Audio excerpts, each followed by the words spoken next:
Welcome to RBN creatives media. నేను మీ నక్షత్ర. మనతో ఉన్నారు డాక్టర్ కీర్తన గారు. తను ఒక డాక్టర్ కాక తను మళ్ళీ క్రికెట్ ప్లేయర్. ఇవి కాకుండా డాక్టర్ నారీ ఫౌండర్ కూడా. ఒక మహిళ అనుకుంటే సాధించినది ఏమీ లేదని డాక్టర్ కీర్తన గారిని ఒక ఆదర్శనంగా తీసుకోవచ్చు. డాక్టర్ కీర్తనతో మాట్లాడి మరిన్ని వివరాలు తెలుసుకుందాం. నమస్కారం కీర్తన గారు. నమస్తే అండి. మీరు డాక్టర్ అయ్యి ప్లేయర్ అయ్యారా, లేకపోతే ప్లేయర్ అయ్యి డాక్టర్ అయ్యారా? Player in the sense I'm not a professional player. Games normally usually college టైమ్స్లో ఆడుతూ ఉంటాం కాబట్టి. ఓకే. వర్కింగ్ ఉమెన్ అయినాక కూడా గేమ్స్ మీద, ట్రెక్కింగ్ ఇట్లాంటి యాక్టివిటీస్లో కాన్సన్ట్రేట్ చేస్తే మన health plus wealth plus mental health బాగుంటాయి అన్నట్టు. సో దానికోసం అని ఒక ప్లాట్ఫామ్ క్రియేట్ చేయడం కోసం వర్కింగ్ ఉమెన్ హెల్త్ ప్రమోషన్ పైన మేము ఇట్లా ఈవెంట్స్ కండక్ట్ చేస్తూ ఉంటాము. ఓకే. డాక్టర్ కీర్తన గారు, అసలు మీరు డాక్టర్ల ప్రొఫెషన్ ఏంటిది? నేను డాక్టర్ కీర్తన యాదవ్ అమ్మ, anaesthesia assistant professor Osmania medical కాలేజ్లో. ఓకే. అసలు ఈ నారీ ఫౌండేషన్ ఎందుకు స్టార్ట్ చేశారు? నారీ ఫౌండేషన్ అన్న మీనింగ్ ఏంటి? నారీ ఫౌండేషన్ కాదు, it's doctor Nari foundation. Okay. నేను ఈ ఫౌండేషన్ స్టార్ట్ చేయక ముందు కూడా చాలా activities, free camps, free programmes ఎన్నో చేశాను. బట్ దానికి ఒక నేమ్ లేకపోవడం వల్ల వేగ్గా అయిపోయింది అనమాట. అని ఏదైనా ఉంటే సపోజ్ ఇప్పుడు ఒక ఫౌండేషన్ కింద ఉందంటే ఇప్పుడు నేను చెప్పగలుగుతున్నా నా ఫౌండేషన్ స్టార్ట్ చేసి 6 months అయింది, దీనిలో 32 ప్రోగ్రామ్స్ చేయగలిగినా అని నేను మీకు చెప్పగలుగుతున్నా. అదే ఇప్పుడు నేను ఫౌండేషన్ లేకపోతే వేగ్గా ఉంది టర్మ్. నేను ఇన్ని చేసినా అంటే కూడా దానికి ఏం లేదు. అందుకోసమని బాగా ఆలోచించి ఏదో ఒక నేమ్ కావాలి మనకి ఇప్పుడు నేను చేసే యాక్టివిటీస్కి అని చెప్పి మా హస్బెండ్తో అడిగితే then he suggested me this name అనమాట. డాక్టర్. నేను ఎలాగో డాక్టర్, ఓ నారీ అంటే ఉమెన్ అన్నట్టు. కానీ ఈ డాక్టర్ నారీ ఫౌండేషన్ అనేది ఒక name with support of women అనే కాదు, మెన్, ఎల్డర్లీ అందరికీ కూడా నేను ఏదైతే యాక్టివిటీస్ చేస్తున్నానో దాని త్రూ ది ఫౌండేషన్ త్రూ చేయాలి అన్నది దాంతో స్టార్ట్ చేశానండి. ఓకే. నారీ అనేదానికి, డాక్టర్ నారీ అనేదానికి మీనింగ్ అది ఫైనల్. డాక్టర్ నారీ అన్నదానికి ప్రొనౌన్సియేషన్ కూడా ఈజీగానే ఉండాలి అన్నట్టు ఒక డాక్టర్గా ఒకటి ఏదో స్టార్ట్ చేశాను. ఒక ఇనిషియేటివ్ ఐ హ్యావ్ స్టార్టెడ్. ఎంతమంది మెంబర్స్ ఉన్నారు ఈ ఫౌండేషన్లో? ఇప్పుడు ఈ ఫౌండేషన్లో ఇప్పుడు ఒక 50 డాక్టర్స్ ఉన్నారమ్మా. ఇంకొకటి ఇప్పుడు నేను నెక్స్ట్ ఇంకో కొద్ది రోజుల్లో I'm going to extend it to భూనారి అండ్ నారీ శక్తి అని ఒక 2 సబ్ బ్రాంచెస్ లాగా చేద్దాం అనుకుంటున్నాను. సో దీంట్లో ఏంటంటే చాలా మంది ఏం అడిగారు, మేడం డాక్టర్ నారీ అంటే ఓన్లీ డాక్టర్స్కేనా, మాకు లేదా we also want to volunteer, we also want to help you అని చెప్పి చాలా మంది వస్తున్నారు. అదర్ ఉమెన్ అంటే నర్సింగ్ అని అవ్వచ్చు, లాయర్స్ అని అవ్వచ్చు, పోలీస్ అని అవ్వచ్చు, అట్లా చాలా మంది వస్తున్నారు. సో వీళ్ళని నా ఫౌండేషన్లో ఇంక్లూడ్ చేయడం కోసం ఒకటి మళ్ళీ ఇంకొక సబ్ బ్రాంచ్ లాగా స్టార్ట్ చేయాలన్నది నాది. మోస్ట్లీ ఇప్పుడు అయిపోతుంది, వెబ్సైట్ లాంచ్ అవుతుంది. ఆ తర్వాత మెంబర్షిప్ స్టార్ట్ చేస్తాను. ఎవరికి ఎంతమందికి సోషల్ ఇంట్రెస్ట్ చాలా మందికి ఉంది. మనం ఏంటంటే ఒక ప్లాట్ఫామ్ ప్రొవైడ్ చేయాలి. దాని త్రూ వాళ్ళు చాలామంది చేయడానికి ఉన్నారు, హెల్ప్ చేయడానికి ఉన్నారు, సేవ చేయడానికి కూడా ఉన్నారు. వాళ్ళకు ఒక ప్లాట్ఫామ్ ఇస్తే మనకి చాలా, అండ్ ఎప్పుడైనా మీ ఇంటెన్షన్స్ గుడ్ ఉంటే మీకు హెల్ప్ ఆటోమేటిక్గా వస్తుంది అన్నదానికి నా ఫౌండేషన్ ఎగ్జాంపుల్ అమ్మ. అంటే ఎన్ని ఇయర్స్గా మీరు ప్లేయర్గా ఉన్నారు? ప్లేయర్ కాదు అసలు, అది ఒక game. Game in the sense usually మనం స్టూడెంట్ లైఫ్లో ఉన్నప్పుడు అన్ని గేమ్స్లో పార్టిసిపేట్ చేస్తూ ఉంటాము. క్రికెట్ అని, వాలీబాల్ అని, బాస్కెట్బాల్ అన్ని గేమ్స్లలో ఉంటాము. కానీ ఆఫ్టర్ పాసింగ్ అవుట్ స్టడీ అంతా అయిపోయినాక ఎవరికి ఒక ప్లాట్ఫామ్ ఉండదు, ఎక్కడికైనా వెళ్ళి వాళ్ళకి వచ్చినా కూడా చూపించుకోవడానికి ఏది ఉండదు. సో అలానే ఒక ఇనిషియేటివ్ స్టార్ట్ చేసాము, దాందే women doctors cricket league. Okay. So ఇది సీజన్ 1 వచ్చేసి 2022లో జరిగింది గచ్చిబౌలిలో. అప్పుడు government doctors versus private doctors అయింది. సీజన్ 2 వచ్చేసి doctors from all over Telangana వచ్చారు. సో దీనికి ఇంత ట్రెమెండస్ రెస్పాన్స్ వస్తుంటే ఇంకా మేము సీజన్ 3 వచ్చేసి ఏం చేసామంటే working women doctors versus working police. Nice. So we are extending to other departments also apart from doctors. We are trying to extend to, ఎందుకంటే చాలా మంది అడుగుతున్నారు మేడం మాకు లేదా ఓన్లీ డాక్టర్స్కేనా అని. సో అందుకోసమని ఈ foundation through, doctor Nari foundation through ఒక వర్కింగ్ ఉమెన్స్కి ఒక స్పోర్ట్స్లో ఒక యాక్టివిటీలో ఒక ప్లాట్ఫామ్ ప్రొవైడ్ చేయడానికి మేము ట్రై చేస్తున్నాం. అంటే డాక్టర్ అనగానే ఒక బిజీ లైఫ్, ఈ బిజీ లైఫ్లో కూడా మీరు ఫౌండేషన్ ఎలా కంటైనర్స్ చేస్తున్నారు, ఎంతమందికి హెల్ప్ చేస్తుంటారు ఇప్పుడు దాకా మీరు? మన డాక్టర్ మీరు అన్నట్టే బిజీ లైఫ్, కానీ వాళ్ళకంటూ ఒక్కొక్కరికి ఒక్కొక్క ప్యాషన్ ఉంటుంది. సో నాకు కొంచెం ఈ సోషల్ యాక్టివిటీ, ఎవరన్నా నా వల్ల ఒకరికి ఉపయోగపడుతుంది అంటే నాకు అదొక ఆనందము. సో అందుకోసమని ఒక ప్యాషన్తో I started this Doctor Nari foundation అని. దీని మెయిన్ మోటో ఏమిటంటే to educate, empower and environment కూడా. సో ఎడ్యుకేషన్లో మేము మా ఫౌండేషన్ తరపున సిపిఆర్ ట్రైనింగ్ ఇస్తాం. ఓకే, నేను ఒక IRCF ట్రైనర్, అంటే ఇండియన్ రిసర్సిటేషన్ కౌన్సిల్ ఫెడరేషన్ ట్రైనర్ని, ప్లస్ రెడ్ క్రాస్లో pattern member also. Okay. So దీని త్రూ మేము ఏం చేసామంటే అందరికీ అంటే బేసిక్ ఫస్ట్ ఎయిడ్, ఒక 10 ఎమర్జెన్సీస్లలో ఎలా రియాక్ట్ అవ్వాలి, ఎలా చేయాలి అలాంటివి, ప్లస్ CPR ఎలా చేయాలి, ఎప్పుడు చేయాలి అలాంటివి. సో ఇప్పటి వరకు మేము ఫౌండేషన్ నుంచి 20,000 ఇండివిజువల్స్, అంటే like police, traffic police, soldiers, other women, BTech people, chartered account people, అట్లా ప్రతి కాలేజెస్కి వెళ్ళి ఫ్రీగా ట్రైనింగ్ ఇస్తూ, నాతో పాటు హ్యాండ్స్ ఆన్ హార్ట్ అని డాక్టర్ అనితా బల్లా మేడం గారి సపోర్ట్తో ఇంకా ఇన్ని వేల మందికి మేము ట్రైనింగ్ ఇచ్చి సర్టిఫికేట్ ప్రొవైడ్ చేయగలిగినాము. సో ఎడ్యుకేషన్ పార్ట్లో ట్రైనింగ్ ఇస్తున్నాము. ఇంకొకటి ఏంటి అంటే ఎన్వైర్న్మెంట్. సో ఎన్వైర్న్మెంట్లో ప్రతి ఒక్కరూ చెట్లు నాటడము, ప్లాస్టిక్ ఇవన్నీ కాకుండా మేము ఒక కొత్త ఇనిషియేటివ్తో వచ్చాము. అది ఏమిటంటే ఇప్పుడు ఉన్న డేంజర్ ఏంటి, మనకి ఎన్వైర్న్మెంట్లో ప్లాస్టిక్ ప్లస్ అన్ని కెమికల్స్తో పాటు అనదర్ మోస్ట్ డేంజరస్ ఘట్టం ఏంటి అంటే రేడియేషన్. ఓకే. ఇప్పుడు 5G, 6G, 7G వచ్చే నెట్వర్క్లో రేడియేషన్ మీద చాలామంది, ఇప్పుడు అందరి చేతిలో ఫోన్ ఉంది, చిన్నపిల్లల నుంచి పెద్దవాళ్ళ వరకు ఎవ్రీవన్ దే హ్యావ్ ఫోన్. ఈ రేడియేషన్ ఎంత డేంజర్ అంటే it is causing mental issues, sleep disturbances వస్తున్నాయి మనకి, ప్లస్ ఇన్ఫర్టిలిటీ ఇష్యూస్ కూడా వస్తున్నాయి రేడియేషన్ వల్ల. సో ఇంత డేంజర్ థింగ్ కనిపించట్లేదు బయటికి. వైఫై ఉంది మీకు surrounding, so much of radiation. So దీనికి ఏందన్నా సొల్యూషన్ ఉందా అని we were searching out. Then we got across ఒక థింగ్ చూపించచ్చు దీని. సో ఇప్పుడు మా నారీ ఫౌండేషన్ తరపున ఎన్వైరన్మెంట్ రిలేటెడ్లో మేము ఏం చేస్తున్నామంటే రేడియేషన్ గురించి, రేడియేషన్ యొక్క హజార్డ్స్, రేడియేషన్ వల్ల ఏమేమి ప్రాబ్లమ్స్ వస్తున్నాయి, దీన్ని మనం ప్రివెంట్ చేయలేము ఎందుకంటే ఆల్రెడీ అది ఇంటూ ఫీల్డ్లో ఉంది. కానీ మనకు ఒక కొత్త చిప్ లాంటిది ఇప్పుడు ఇండియాలో లాంచ్ అయింది. ఓకే. చిన్నది రేడియేషన్ బ్లాక్ అని, ర్యాడ్ బ్లాక్ అని, ఇట్లాంటి చిన్న చిప్ మన ఫోన్ వెనకాల చిన్నగా స్టిక్కర్ లాగా అంటిస్తే సరిపోతుంది ఇది. సో దీని లోపల ఏంటంటే ఒక శాండ్విచ్ మోడల్ అనమాట. అది నాకు చాలా నచ్చింది యాక్చువల్లీ ఇది product. I mean it consist of ఇట్లా శాండ్విచ్ మోడల్లో ఉంటుంది. ఇప్పుడు ఒక మ్యాగ్నెట్ ఒక స్టీల్ని ఎట్లా అట్రాక్ట్, అంటే ఐరన్ ఎట్లా అట్రాక్ట్ చేస్తుందో అట్లాంటి ఒక మెష్ విత్ గోల్డ్ ప్లేటెడ్లో పెడుతున్నారన్నమాట. సో అది రేడియేషన్ని అబ్జర్వ్ చేస్తుంది. ఓకే. సో ఇది WHO అప్రూవ్డ్, ప్లస్ దీనికి SAR లెవెల్ 99% అంటే అంత రేడియేషన్ ఇట్ ఈస్ అబ్జర్వింగ్. కానీ ఫోన్లో ఉన్నది కాదు, మనకు కాల్ వచ్చినప్పుడు, మనకి ఎక్కడైనా చుట్టూతో వైఫై ఉన్నప్పుడు ఇది అబ్జర్వ్ చేస్తుంది. ఒక 3 year వ్యాలిడిటీ ఉంది. సో మేము ఇంకా అందరికి చేసేలా కాకుండా ఎన్వైర్న్మెంట్కి ఇది కూడా పెద్ద హానికరం అన్నట్టు దీనిపైన ఒక మిషన్ లాగా స్టార్ట్ చేసి మెయిన్లీ ఫర్ ఎక్కువ ఫోన్ వాడే వాళ్ళ కోసం ఇది చేసాం. అది ఎన్వైర్న్మెంట్లో మేము చేస్తున్నాం ప్రోగ్రాము. ఎడ్యుకేషన్లో ఏమో CPR ట్రైనింగ్. ఇంకోటి ఎంపవర్మెంట్ ఇన్ ద సెన్స్ మహిళలే కాకుండా, ఎందుకంటే మెన్ సపోర్ట్ కూడా ఈక్వల్లీ ఇంపార్టెంట్. ఒక ఉమెన్ గ్రో అవ్వడానికి మెన్ సపోర్ట్ కూడా ఈక్వల్లీ ఇంపార్టెంట్. మా హస్బెండ్ నాకు సపోర్ట్ చేయడం వల్లనే నేను ఇవన్నీ కార్యక్రమాలు ఇంత యంగ్ ఏజ్లో చేయగలుగుతున్నాను. అంటే with my mother and my husband support అనే చెప్పాలి. అండ్ ఇంకొకటి ఏంటంటే ఎంపవర్మెంట్ అంటే చాలామంది ఏమనుకుంటారు, మహిళా ఎంపవర్మెంట్, మహిళా సాధికారత ఇప్పుడు చాలా రాంగ్ వేలో వెళ్ళిపోతుంది. కాకుండా నిజంగానే అసలు యూస్ఫుల్ ఎలా అన్నది.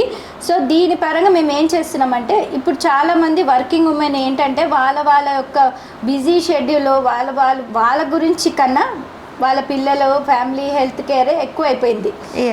సో అందుకోసమే ఇట్లా చిన్న చిన్న ఈవెంట్స్, ట్రెక్కింగ్, క్రికెట్ లీగ్స్ అట్లాంటివి కండక్ట్ చేయడం స్టార్ట్ చేసాం. వెరీ స్మాల్ అంటే, కానీ ఎంత ట్రెమెండస్ రెస్పాన్స్ వచ్చిందంటే మాకు మేమే ఎక్స్పెక్ట్ చేయాలి. అంటే అందరు వర్కింగ్ ఉమెన్ ఇంత వెయిట్ చేస్తున్నారా అన్నట్టు. నేను రిజిస్ట్రేషన్ ఓపెన్ చేసి 1 వీక్లో స్లాట్ ఫుల్. ఓకే. మాకే అర్థం కావట్లేదు, అంటే మేము ఇంకా అంత పెద్ద లెవెల్లో చేయలేకపోతున్నాము ఈజ్ ఆఫ్ నవ్. అయితే ఇంత రెస్పాన్స్ వస్తుంటే ఇంకా ఒక 6 మంత్స్లీ 4 మంత్స్లీ ఏమైనా కండక్ట్ చేయాలి, ఎందుకంటే every one should get chance. And working ఉమెన్స్కి ఒక ప్లాట్ఫామ్ ఒకటి ప్రొవైడ్ చేయగలిగినందుకు చాలా హ్యాపీగా ఉంది ఈ సీజన్ 3 ద్వారా. ఈ సీజన్ 3 చాలా బాగా రెస్పాన్స్ వచ్చింది, లైవ్ కూడా ఆల్మోస్ట్ 2 lakhs వ్యూస్ వెళ్ళింది. అందరూ ఫోన్ చేసి కీర్తన ఓన్లీ క్రికెటేనా, ఇంకా గేమ్స్ కండక్ట్ చేయండి, ఇంకా ఏమైనా వేరేవి కూడా కండక్ట్ చేయండి, మేము వస్తాము అని చెప్పి కాల్స్ వచ్చినాయి నాకు చాలా. చూడాలి ఇంకా దాన్ని ఏం చేయగలుగుతానో ఐల్సీ అండి. అంటే ఆ లోగో మీకు మీరు క్రియేట్ చేశారా లేకపోతే అందరు కలిసి క్రియేట్ చేసుకున్నారా? థ్యాంక్ యూ అండి. ఈ లోగో చాలా యూనిక్గా ఇనిషియేట్ చేయబడింది. యాక్చువల్లీ ఈ లోగో ట్రీ అంటే పారిజాత వృక్షం అనే ఎనీ ట్రీ ఇండికేట్స్ మదర్ అన్నట్టు. సో ఈ మదర్కి ఇప్పుడు 3 బ్రాంచెస్ పెట్టాము. ఇట్లా 3 అంటే ఎడ్యుకేషన్, ఎంపవర్మెంట్, ఎన్వైర్న్మెంట్ అన్నట్టు ఈ 3. Okay. And leaves indicate growth and prosperity. And ఇంకొకటి ట్రీ అంటే లాంగిటివిటీ ఎక్కువ ఉంటుంది. అలాగే నా ఫౌండేషన్ కూడా చిలకాలం వర్ధించాలి అన్న కాన్సెప్ట్తో ఈ లోగో క్రియేట్ చేస్తాము. అంటే ఇప్పుడు ఒక ఫౌండేషన్ అనంగానే ఎవరో ఒకరు టార్గెట్ చేస్తారు, మాకు హెల్ప్ చేయండి ఇట్లాగానే. ఒక ఫేక్ కూడా అట్లాగా ఎప్పుడైనా వచ్చిందా మీకు? అంటే ఇప్పుడు ఫౌండేషన్ స్టార్ట్ చేసి 6 months అవుతుంది. Within 6 months I did 32 programmes. Okay. మేము అన్నీ ఫ్రీగా చేస్తున్నాం ప్రోగ్రామ్స్. దీంట్లో క్యాంప్స్ చేస్తున్నాం, అవేర్నెస్ ప్రోగ్రామ్స్ చేస్తున్నాం, ట్రైనింగ్ ప్రోగ్రామ్స్ చేస్తున్నాం. అవేర్నెస్లో వచ్చేసి cancer awareness, HIV awareness, disease, ఇప్పుడు రేడియేషన్ అవేర్నెస్, అట్లాంటి ప్రోగ్రామ్స్ చేస్తున్నాం చాలామందికి. అయితే ఇప్పుడు మేము ఒకరికి ఫండ్ ఇచ్చేలాగా అయితే ఇంకా ఏమీ స్టార్ట్ చేయలేదు. అంటే డొనేషన్స్ మేము ఇచ్చేలాగా యాక్సెప్టింగ్ అన్నా కూడా, even though it is registered under ATG 12 ఉన్నా కూడా రీసెంట్గా స్టార్ట్ అయింది కాబట్టి మేము ఇంకా అలాంటి థింగ్స్ని ఎక్స్పీరియన్స్ అవ్వలేదు. Maybe in future I may experience అనుకుంటా. We will be prepared for that, how to deal it అన్నది. ఓకే. సో అయితే ఇప్పుడు ఈ గేమ్ ద్వారా ఒక ఇనిషియేషన్ ఏం స్టార్ట్ చేసామంటే, మేము ఎప్పుడైతే ఈ తెలంగాణ స్పోర్ట్స్ చైర్మన్ శివసేన రెడ్డి గారిని కలవడానికి వెళ్ళామో అప్పుడు ఏమైంది, ఆయన చీఫ్ గెస్ట్గా పిలవడానికి వెళ్ళాం మేము. వెళ్ళినప్పుడు తను ఉండేసి ఇన్ని ఫైల్స్ పెట్టుకొని ఉన్నారనమాట.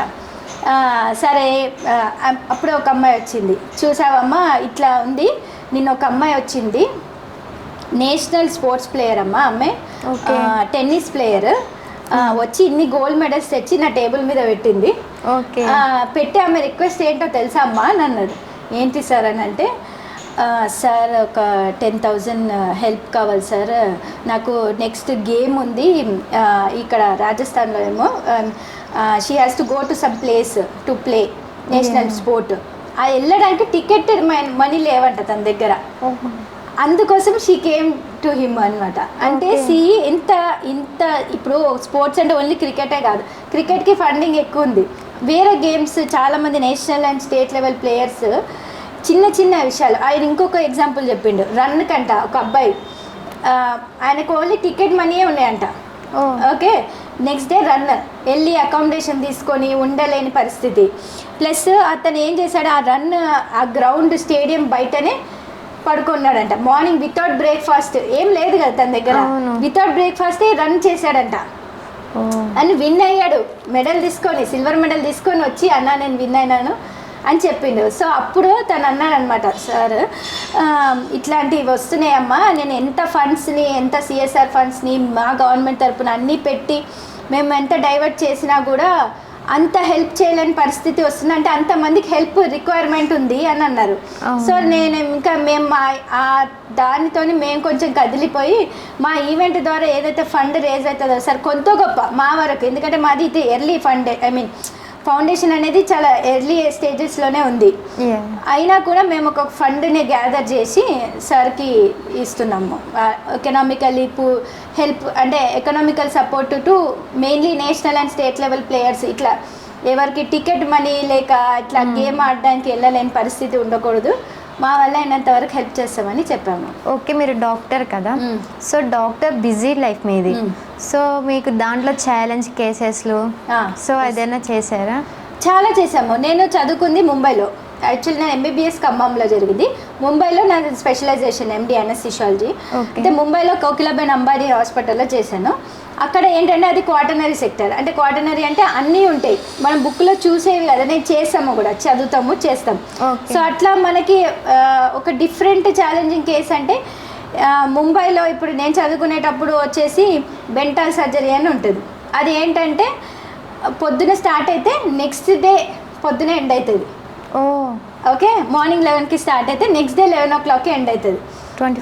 నెక్స్ట్ డే మార్నింగ్ మీరు ఉన్నారా అంటే ఉన్నారు అన్నట్టు, అంటే నిద్ర లేదు ఇది అన్ని ఏం లేకుండా 24 hours కేసులో నిల్చోవడం అంటే ఆ సర్జన్ అయినా అనస్థెటిస్ట్ అయినా ఏదైనా అదొక డిఫరెంట్ ఎక్స్పీరియన్స్ అని చెప్పాలి. సో నా లైఫ్లో మర్చిపోని కేసు అది. నెక్స్ట్ డే పేషెంట్కి బాగున్నారు, అంతా బాగున్నా కానీ అంత పెద్ద సర్జరీని అసిస్ట్ చేసాము, అది మర్చిపోలేనిది. అదే ఇక్కడికి వచ్చాక ఉస్మానియాలో నేను చదువుకుంది క్వాటర్నరీ సెక్టర్, కానీ వచ్చి వర్క్ చేసేది మాత్రం గవర్నమెంట్ సెక్టర్లో. టోటలీ డిఫరెంట్ అనమాట. అది హైఫై, ఇది no hifi. So when I came here అంటే అంత అలా చదువుకొని ఇక్కడికి వచ్చాక, ఇక్కడ అసిస్టెంట్ ప్రొఫెసర్గా జాయిన్ అయినాక ఇక్కడ డిఫరెంట్ వే ఆఫ్ టీచింగ్. ఇప్పుడు పేషెంట్కి రెస్పెక్ట్ లేదు, పేషెంట్ ఫ్రీగా వస్తారన్నట్టు. సో వచ్చి రాగానే టోటలీ డిమార్కేషన్ నాకు. వచ్చే పేషెంట్ పడుకో అని అట్లా స్టార్ట్ చేయడం కేసు అవన్నీ చూసి I could not tolerate. Then I said my students, you should not do like this. Any patient ఏదున్నా మీరు ఎక్స్ప్లెయిన్ చేయాలి, వాళ్ళకి కన్విన్స్ చేయాలి. వాళ్ళ మాటలతోనే సగం అయిపోతుంది వాళ్ళ ట్రీట్మెంట్. మాటలతోనే రోగం సగం ట్రీట్మెంట్ అయిపోతుంది. చాలా ఇంపార్టెంట్ ఘట్టం అని చెప్పి I started teaching my students. ఎందుకంటే ఇప్పుడు నేను వచ్చిన కన్నా మారాలి కదా, అది ఇంకా ఇనిషియేట్ చేసాం అనమాట ఉస్మానియా గాంధీలో రెండిట్లో. అయితే ఉస్మానియాలో కూడా చాలా పెద్ద సర్జరీస్ జరుగుతాయి ఫ్రీగా, అది కూడా ట్రాన్స్ప్లాంట్ ఫ్రీగానే జరుగుతుంది, రీనల్ ట్రాన్స్ప్లాంట్ ఫ్రీగానే జరుగుతున్నాయి, లంగ్ కేసెస్ కూడా ఫ్రీగానే జరుగుతున్నాయి. ఇవన్నీ బయట 20 lakhs to 15 lakhs సర్జరీస్ ఇవి. సో ఇవన్నీ నీట్గా మళ్ళీ ఐ మీన్ మంచి సెటప్. బయట నుంచి ఉస్మానియా అట్లా ఉందేమో కానీ లోపల ఓటీ బాగుంటుంది, కేర్ బాగుంటుంది, కానీ అందరికీ తెలియక ఇది. సో లోపల చాలా బాగుంటుంది, సెటప్ బాగుంటుంది, నీట్గా కేసెస్ రికవర్ అయ్యి ట్రీట్ అయ్యి ఫ్రీగా వెళ్ళిన వాళ్ళు కూడా ఉన్నారనమాట. ఓకే, మీకు చాలా మంది పేషెంట్స్ థ్యాంక్స్ అని హార్ట్ఫుల్గా చాలా మంది. కోవిడ్ టైంలో I was incharge of ICU. Covid time గాంధీలో నేను అసిస్టెంట్ ప్రొఫెసర్ ఉన్నప్పుడు కోవిడ్ ఐసీయూకి ఇన్ఛార్జ్ ఉండే. కోవిడ్ టైంలో అదొక డిఫరెంట్ ఎక్స్పీరియన్స్ అనే చెప్పాలి. I have a 1 year old kid at that time. అప్పుడు ఐసీయూ ఇన్ఛార్జ్, అప్పుడు ఎంత స్టిగ్మా ఉంది, కోవిడ్ బయటికి కూడా వెళ్ళలేని పరిస్థితి. ఆ టైంలో ఐసీయూ ఇన్ఛార్జ్ బెడ్స్ కోసము చాలామందికి హెల్ప్ చేసి, చాలామంది ట్రీట్ అయ్యి వెళ్ళిపోయి గుర్తుపెట్టుకొని కాల్ చేసి, ఇప్పటికీ అంటే ఫ్రీగానే ఇచ్చాం treatment, no we didn't charge anything. ఫోన్స్లలో రెస్పాండ్ అవ్వడం వచ్చా, నేనైనా మా హస్బెండ్ అయినా ఇద్దరం చాలామందికి ఇచ్చాం కాబట్టి వాళ్ళు ఇప్పటికీ గ్రేట్ఫుల్ ఉంటారు. మీ హస్బెండ్ కూడా డాక్టర్? మా హస్బెండ్ కూడా డాక్టర్ అండి. ఇద్దరు ఒకే హాస్పిటల్లో చేస్తారు? కాదండి, తను ప్రైవేట్ రెయిన్బోలో చేస్తారు, నేను గవర్నమెంట్ ఉస్మానియాలో చేస్తాను. మీ దగ్గర ఎంతమంది స్టూడెంట్స్ ఉన్నారు ప్రెసెంట్? ఎవ్రీ ఇయర్ 100 రొటేట్ అవుతూ ఉంటారమ్మా. ఓకే, 100 మందికి మీరు మార్పు అనేది వాళ్ళు సృష్టిస్తేనే మొత్తం మారుతుంది అని అనుకున్నారా? 100లో కొంతమంది మారినా చాలు నాకు. మీకు చెప్పడం మన బాధ్యత. వాళ్ళు మారరా అన్నది అది మన చేతిలో లేని విషయం, కానీ చెప్పడం మాత్రం మన బాధ్యత అన్నది నా కాన్సెప్ట్. మీకు ఏది నచ్చింది? మీకు డాక్టర్ లైఫ్ నచ్చిందా, ఫౌండర్ నచ్చిందా, లేకపోతే ఫ్యామిలీ ఉమెన్గా నచ్చిందా? 3 నచ్చినాయి. అంటే 3ని బ్యాలెన్స్ చేయగలిగిన ఉమెన్ ఉంటుంది చూడు, అది నచ్చింది నాకు. అంటే ఈ 3 అసలు ఎలా బ్యాలెన్స్ చేస్తున్నారు మీరు? కొంచెం డిఫికల్టే, బట్ ఇప్పుడు మీకు ఒక ప్యాషన్ ఉంది చేయాలి అని అనుకుంటే ఇప్పుడు చేయగలుగుతాం అంతే. లేకపోతే ఒక విషన్ లేకపోతే మనం ఏం చేయలేము. అండ్ విషన్తో పాటు సపోర్ట్ కూడా కావాలి. సో నాకు సపోర్ట్ ఉంది, ఫ్యామిలీ సపోర్ట్ అండ్ ఉండడం వల్లనే కొద్ది గొప్ప వాట్ ఎవర్ విషన్ నేను ఏదైతే అనుకున్నానో అది చేయగలుగుతున్నాను. ఓకే, అంటే మీకు బయట ఫ్యాన్స్ బేస్ కూడా ఎక్కువే ఉండుంటుంది కదా? తెలీదు, మేబీ ఉండొచ్చు, చెప్పలేము.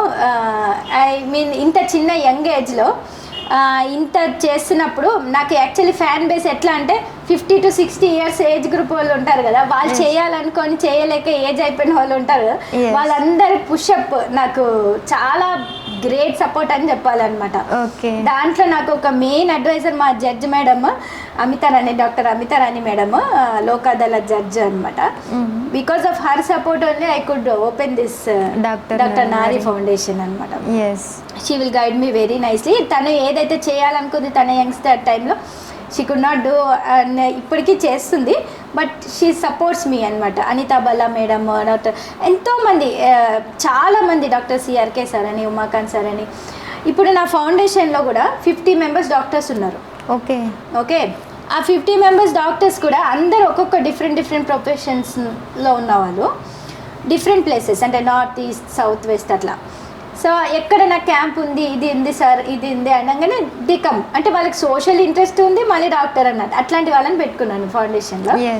ఇప్పుడు ఇంకా ఇంకో ఫ్యూచర్ ఏంటంటే నారీ ఫౌండేషన్ తరపునే ఇంకా 2-3 బ్రాంచెస్ లాగా, అంటే భూనారీ అంటే ఎన్వైర్న్మెంట్ రిలేటెడ్, నారీ శక్తి లాగా ప్లస్ ఎన్వైర్న్మెంట్ రిలేటెడ్ అట్లా ఎక్స్టెండ్ చేయాలన్నది ఇంకో నెక్స్ట్ విజన్. మీ పాప? నాకు ఒక చిన్న పాప ఉంది, 6 years old. She studying in UKG. దేని మీద ఇంట్రెస్ట్ చూపిస్తుంది? మీలాగే మల్టీ టాలెంటెడ్? టాలెంట్ అయితే ఉంది, ఇంట్రెస్ట్ అనేది ఇప్పుడు మనం చెప్పలేము తను ఎక్కడికి వెళ్తుంది అనేది. కానీ నన్ను మాత్రం రెస్ట్రిక్ట్ చేయదు. అండ్ అన్న బెస్ట్ పార్ట్ ఏంటంటే ఈవెన్ దో ఐ డూ, మాకు నైట్ డ్యూటీస్ ఉంటాయి, ఈ వర్క్ అని నేను బిజీ ఉన్నా కూడా she understands, okay mother busy ఉంది, మా మమ్మీ బిజీ ఉంది అని తనంతట తాను వాట్ ఎవర్ షీ నన్ను ఇబ్బంది పెట్టకుండా చేస్తుంది. చాలా గ్రేట్ కదా. చిన్న వయసులో మమ్మీ నన్ను అక్కడ అర్థం చేసుకుంది చూడు, నాకు అది చాలా అనిపిస్తుంది. ఇంకా అంతకన్నా ఇంకేం కావాలి. అంటే మన లైఫ్లో మనం పుట్టినది ఎవరో ఒకరు, అందరు పుట్టినది ఒక రీజన్ ఉంటుంది. ఐ మీన్ మీరు అదే ఫుల్ఫిల్ చేయాల్సిందే, తప్పదు ఇంకా. సో అది ఏంటి, మనం ఎందుకు పుట్టినామని మనం తెలుసుకొని అది ఫుల్ఫిల్ చేస్తే ఇంకా దానికి మించి ఇంకోటి లేదు. మనకి మీరు రిలేటివ్స్ ఉంటారు కదా, సో మీకు ఇవన్నీ అవసరమా అన్న బ్యాడ్ వర్డ్ వస్తూనే ఉంటుంది, ఎందుకంటే ఒకళ్ళు ఎదిగే చోటున ఓర్చలేరు కదా. సో అలాగా మీకు ఏమైనా నెగిటివ్గా వచ్చినాయా? నెగిటివ్ చాలా వచ్చాయి. ఐ మీన్ చదువుకునేప్పటి నుంచి నీకు ఎందుకు అంత చదువుకోకు, మళ్ళీ మీకు అబ్బాయి దొరకడం కష్టము, మ్యారేజ్ అని చెప్పి అక్కడే హాల్ట్ చేయడానికి ట్రై చేశారు. తర్వాత మళ్ళీ మా మదర్ ఫైట్ చేసి నేనే చదువుకోలేదు, నా పిల్లలు కూడా చదువుకోకపోతే ఎట్లా అని చెప్పేసి మా మదర్ ఇట్లా పిల్లర్ లాగా నిల్చొని మమ్మల్ని చదివించింది. తర్వాత కూడా ఇప్పుడు ఇన్ని యాక్టివిటీస్ ఇవన్నీ తిరుగుతుంటే కూడా ఆ అమ్మాయి అవసరమా నీకు అన్నట్టు అంటారు. ఇప్పుడు అనే వాళ్ళని మనం ఏం అనలేము, ఎందుకంటే దే కెన్ సే ఎనీథింగ్. ఇప్పుడు మనం క్లిక్ అయినాక వాళ్ళే వచ్చి మాకు తెలుసు నా బిడ్డనే అని అనే బ్యాచ్ కూడా ఉంటారు అనమాట. సో అన్ని పట్టించుకుంటే మనం ముందుకు వెళ్ళలేము, అస్సలు వెళ్ళలేము. ఏదైతే సపోర్ట్ మనకు కావాలి టు గో ఫార్వర్డ్ అదొక్కటి తీసుకొని ఎవరైతే మనని ఇది స్టాప్ చేయాలనుకుంటున్నా వాళ్ళని పక్కకు పెడితే మనం ఏదైనా సాధించవచ్చు అన్నది నేను అనుకుంటున్నాను. మీకు ఇప్పుడు ఫౌండేషన్, డాక్టర్, నెక్స్ట్ డే మీకు సర్జరీ ఉంది ఉంటుంది. ఇట్లా మీరు ఇక్కడ అది ఈవెంట్ కంటెంట్ చేశారు, ఫుల్ హెడేక్, మరి సర్జరీలో మీరు యాక్టివ్గానే ఉంటారా? చాలాసార్లు జరిగింది అలా. నైట్ డ్యూటీ ఉంటుంది మాకు, మంత్లీ 4 to 6 నైట్ డ్యూటీస్ ఉంటాయి. నైట్ డ్యూటీ నెక్స్ట్ డే నిద్ర ఉండకపోవచ్చు, నెక్స్ట్ డే మళ్ళీ ఒక ఈవెంట్ అన్న ప్రోగ్రామ్ అన్న ఉంటుంది. ఎప్పుడున్నా ఆఫ్ ఉన్నప్పుడే, హాలిడే ఉన్నప్పుడే పెట్టుకుంటా, కానీ నేను డ్యూటీ ఉన్నప్పుడే ఎప్పుడు పెట్టుకోను అనమాట ఏ ప్రోగ్రామ్. ఓకే. నాకు నెక్స్ట్ డే ఆఫ్ ఉన్న రోజే ఐ విల్ ప్లాన్ షెడ్యూల్, ఎందుకంటే అది నాకు ప్యాషన్. ఇది నాది ఒక మిషన్ విజన్ అనాలా ఏమనాలా, కానీ నా doctor profession first importance, preference first దానికే, తర్వాతనే ఫౌండేషన్, ఇది ఎక్స్ట్రా. ఇది ఒక నా ప్యాషన్ కాబట్టి ఐఎమ్ గోయింగ్ అంటే కొంచెం హెక్టిక్ అవుతుంది కొన్ని సిచ్యువేషన్స్లలో, బట్ ఇంట్రెస్ట్ ఉంటే మనం ఇంకా ఆ హెక్టిక్ని కూడా ఓవర్కమ్ చేయొచ్చు. అసలు మీరు డాక్టర్ అవ్వాలన్న ఆలోచన ఎట్లా వచ్చింది? డాక్టర్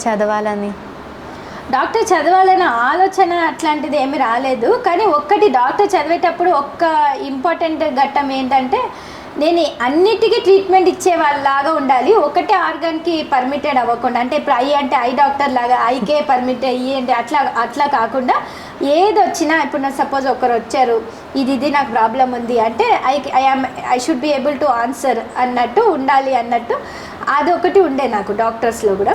సో అందుకోసమే ఈ అనస్థీషియా బ్రాంచ్ చూస్ చేసుకున్నాను. ఈ అనస్థీషియాలో ఎట్లా అంటే మొత్తం ఒక ఫిలింకి డైరెక్టర్ ఎంత ఇంపార్టెంటో అట్లా అనస్థీషియాలజిస్ట్ అంత ఇంపార్టెంట్ హాస్పిటల్కి కూడా.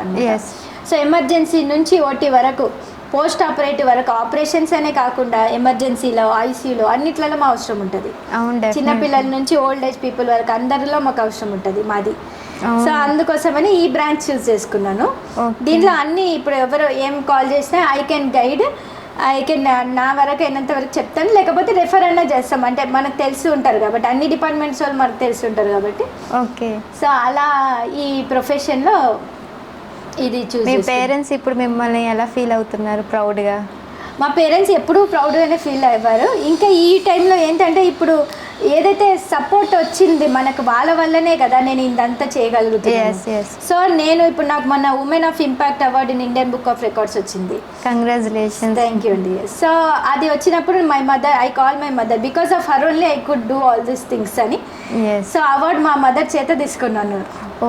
సో ఆ ప్రైడ్ మూమెంట్ మా మదర్ ఇప్పటివరకు మర్చిపోవట్లేదు. సో అట్లా, ఎందుకంటే వాళ్ళ గ్రాటిట్యూడ్ కూడా, వాళ్ళ సపోర్ట్ లేనిది మనం ఏది చేయలేము కాబట్టి వాళ్ళ సపోర్ట్ ఉంది కాబట్టి. ఇంకొకటి హస్బెండ్ సపోర్ట్ కూడా చాలా ఇంపార్టెంట్. ఎనీ ఉమెన్ ఎంపవర్మెంట్ అంటున్నారు ఇప్పుడు, ఉమెన్ ఎంపవర్మెంట్, కానీ without their support we can not. Either brother, men, I mean husband, father support ఎవరిదో ఒక్కరిది ఉంటే ఆ ఉమెన్ ఏం చేయాలనుకుంటే అది చేయగలుగుతుంది అని నేను గట్టిగా నమ్ముతా. అంతే కదా, ఎందుకంటే ఒక ఉమెన్ ఏదైనా చేయాలనుకుంటే వెనకాల సపోర్ట్ అయితే ఉండాలి. సపోర్ట్ ఉండాలి, మదర్ అనే కాదు, ఫీమేల్ టు ఫీమేల్ అంటారు కానీ men support is equally important అని నా ఫీలింగ్. ఎస్, మెన్ కూడా ఉమెన్ సపోర్ట్ ఉండాలి కదా. మెన్కి ఎంత ఉమెన్ ఇంపార్టెంటో ఉమెన్కి కూడా మెన్ అంత ఇంపార్టెంట్. ఇప్పుడు ఏమవుతుందంటే ఉమెన్ ఎంపవర్మెంట్లో టోటలీ డిఫరెంట్ యాంగిల్ క్రియేట్ అవుతుంది. మేము independent, we can do it అని అంటున్నారు. అది కాదు అని నేను అంటాను. అంటే maybe some may not accept, but we should accept the fact కూడా. వాళ్ళు ఉండాలి, మనము ఉండాలి. ఎస్. మీ లైఫ్లో మీకు కన్నీళ్ళు తెప్పించిన సిచ్యువేషన్ ఏమైనా చూసారా? కన్నీళ్ళు తెప్పించిన సిచ్యువేషన్స్ చాలానే ఉన్నాయి. కోవిడ్ టైంలో చాలా ఉన్నాయి. అసలు కోవిడ్ టైంలో చెప్పాలంటే అసలు అదొక ప్యాథటిక్ సిచ్యువేషన్ అనే చెప్పాలి. ఒక ఫాదర్, ఒక యంగ్, అంత ఏజ్ గ్రూప్ చనిపోయిందంటే డిపెండెంట్ ఏజ్ గ్రూప్, అంటే 40 years to 42 years ఆ ఏజ్ గ్రూప్లో వాళ్ళు చనిపోయినారు. అప్పుడు ఎట్లుంటుంది, చిన్న చిన్న పిల్లలు ఉంటారు, వాళ్ళు 1 day వస్తారు, 5 daysలో బ్యాడ్ అయ్యి నెక్స్ట్ డే చనిపోయినారు.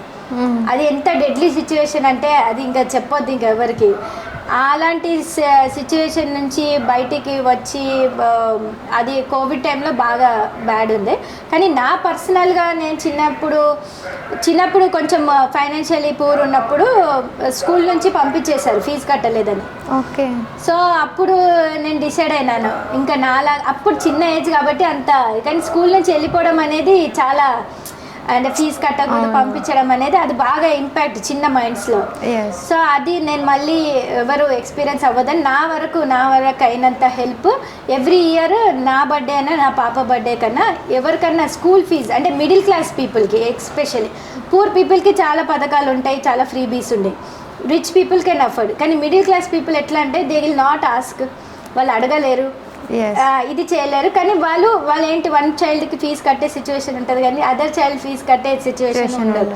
సో ఇలాంటి వాళ్ళకి నా తరపున, ఎందుకంటే నేను ఇది ఫేస్ అయినా కాబట్టి ఎవ్రీ ఇయర్ ఇక 2 childrenకి స్కూల్ ఫీజు డొనేట్ చేస్తాను. ఓకే. ఇప్పుడు దాకా ఎంతమందికి అట్లా డొనేట్ చేసి? ఇప్పుడు వరకు 3 years నుంచి డొనేట్ చేస్తున్నామమ్మ. అంటే ఇది నేను నా ఫండ్ నుంచి ఇస్తున్నా కాబట్టి ఇప్పుడు నెక్స్ట్ నుంచి ఫౌండేషన్ ద్వారా, ఎందుకంటే చాలామంది మేడం మా బాబు స్కూల్ ఫీజు, మా పాప స్కూల్ ఫీజు అని అడుగుతున్నారు, which is like I'm unable to help them. అందుకోసమని ఈ ఫౌండేషన్ స్టార్ట్ చేసినాను. ఇంకా కనీసం ఈ ఫౌండేషన్ ద్వారా వచ్చే ఫండ్స్ అన్న నేను దాని ద్వారా వేరే చాలా మందికి స్టూడెంట్స్కి హెల్ప్ అవ్వచ్చు అన్నది కాన్సెప్ట్. ఓకే. అంటే మీరు డాక్టర్ కదా, మా అమ్మాయికి ఆపరేషన్ చేయాలి అండ్ మేము కట్టుకోలేని సిచ్యువేషన్లో ఉన్నాము అంటూ ఎవరైనా తీసుకొని వచ్చారు? చాలా మంది వస్తారమ్మా. అయితే నేను వర్క్ చేసేది గాంధీ ఉస్మానియాలో కాబట్టి అక్కడ అంతా ఫ్రీ సర్జరీస్. బయట ఇట్లా తెలిసిన వాళ్ళు ఇట్లా ఉంటారు కదా, వాళ్ళని అక్కడికి తీసుకెళ్ళి ఫ్రీగా చేపిస్తాము. ఓకే. ఇప్పుడు ఎవరైనా అఫోర్డబుల్ లేరు, అస్సలు కష్టం ఉంది అంటే, ప్లస్ నాకు చాలా మంది డాక్టర్స్ చెప్పారు కదా ఫౌండేషన్లో ఉన్నారని. సో వీళ్ళు ఏంటంటే కొంతమంది మనీ కొంత కట్టుకోగలరు, కొంత కట్టుకోలేరు పరిస్థితి ఉంటుంది కదా. సో ఆ అఫోర్డబుల్ రేంజ్ వాళ్ళకి అక్కడ రిఫర్ చేసి సర్జరీస్ చేపిస్తాం. ఎస్, అలా ఎంతమందికి చేపించారు? ఇప్పుడు చాలా మందికి చేపించాము. ఒక సెక్యూరిటీ ఉంది, నేను రోజు డ్యూటీకి వెళ్తుంటే పాపము ఆమె యంగ్ ఏజ్ 35 years, చిన్నప్పుడే మ్యారేజ్ అయింది. ఓకే. ఆమె హస్బెండ్ చనిపోయినాడు, ఒక పాప ఉంది ఆమెకి. నేను ఒక డ్యూటీ రోజు వెళ్తే మొత్తం ఇట్లా వైట్ అయిపోయింది అయ్యి ఆమెకి. అది చిన్న సర్జరీ అంటే మనీ లేక చేయించుకోలేదు తను. నేను ఏం లేదు, నెక్స్ట్ మూమెంట్ ఆలోచించలేదు. నాకు అప్పట్లో నా దగ్గర ఏమి ఫౌండేషన్ లేదు, కానీ నాకు వచ్చే శాలరీ నా శాలరీలోనే నేను పంపించమ్మా, నువ్వు వెళ్ళు సర్జరీ చేయించుకో నేను అని చెప్పేసి మొత్తం ఆఫ్టర్ ఐ హాస్పిటల్ అంతా మాట్లాడి ఆమెను పంపించి సర్జరీ చేయించి ఆ సార్కి చెప్పాను అనమాట. ఆ సార్ ఉండేసి నువ్వే ఇంత ఫ్రీ చేస్తున్నప్పుడు నేను చేస్తా అమ్మా అని చెప్పేసి నేనంటే ఇలా తెచ్చాను అన్న కాన్సెప్ట్లో ఆయననే ఫ్రీగా చేసేసాడు అనమాట సర్జరీ. అంటే మన ఇంటెన్షన్ బాగుంటే హెల్ప్ ఆటోమేటిక్గా వస్తుంది అన్న కాన్సెప్ట్ నాకు చాలా నమ్ముతా అనమాట నేను.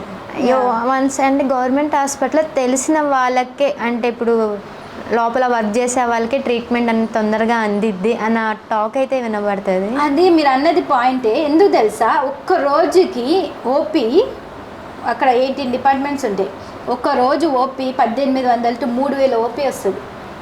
3000 అంటే ఒక్కొక్క పర్సన్ 150 200 ఓపీ చూస్తారు. ఓపీ అంటే ఆల్ ఓవర్ తెలంగాణ నుంచి వస్తున్నారు, వేరే స్టేట్స్ నుంచి వస్తారు. ఆ క్రౌడ్ చాలా ఎక్కువ. డాక్టర్ ఒక్క పర్సన్ ఇప్పుడు మీరున్నారు 100 మందిని ఇంటర్వ్యూ, 100 మంది అంటే how you will be that to 12 లోపు. సో అది కొంచెం దాన్ని ఎలా ఫేస్ చేయాలో అంటే ఇట్లాంటి ఇంకా ఫ్రీ హాస్పిటల్స్ ఇప్పుడు ఓన్లీ గాంధీ ఉస్మానియానే ఉంది. అలా కాకుండా ఇంకొక 6-7 ఉంటే ఈ క్రౌడ్ తగ్గుతుంది కదా. ఎస్, అది ఎవరిని అనలేము, ఇక్కడ డాక్టర్ని అనలేము, హాస్పిటల్ని అనలేము, పేషెంట్ని కూడా అనలేము. ఎందుకంటే ఆయన అంత దూరం నుంచి వచ్చిండు, కానీ ఇక్కడ ఇంత ఓపీ ఉంది, ఆ డాక్టరు చూస్తున్నాడు, టైం లేదు. సో దీన్ని ఎలా ఓవర్కమ్ చేయాలంటే ఇంకా రావాలి, హాస్పిటల్స్ అన్నా రావాలి, అది అన్నా ఉండాలి. సో అది జెన్యున్ ప్రాబ్లమే. మేము ఏం చేయలేకపోతున్నాం, వాళ్ళు ఏం చేయలేకపోతున్నారు అన్నది మాకు కూడా ఉంది. కానీ ఉస్మానియాలో ఏంటంటే అందరు గోల్డ్ మెడల్ డాక్టర్స్, అందరు మంచి చదువుకున్న డాక్టర్స్ ఉంటారు అనమాట. సో అది అక్కడ ట్రీట్మెంట్ తీసుకోవడం అనేది ఇప్పుడు చాలా మంచిది అనే అంటాను నేను. ఇంకా ఇప్పుడు ఉన్న గవర్నమెంట్ సపోర్ట్తోని కొన్ని మంచి యాక్టివిటీస్, ఇంకా ఫౌండేషన్స్ చాలా వరకు డొనేట్ చేస్తున్నారు మంచి థింగ్స్ క్రియేట్ చేయడానికి అని. Okay. So let's see, hope. Actually NIMS లాగానే మినిమల్ ఛార్జ్ అయినా పెట్టి దాన్ని ఇంకా ఏమైనా ఓవర్కమ్ చేస్తే బాగుంటుందా మరి ఏమో తెలీదు, దాన్ని ఎట్లా ఓవర్కమ్ చేయాలో. కానీ ఇదైతే మీరు అన్నట్టు ఉంది impact, but we have to take care.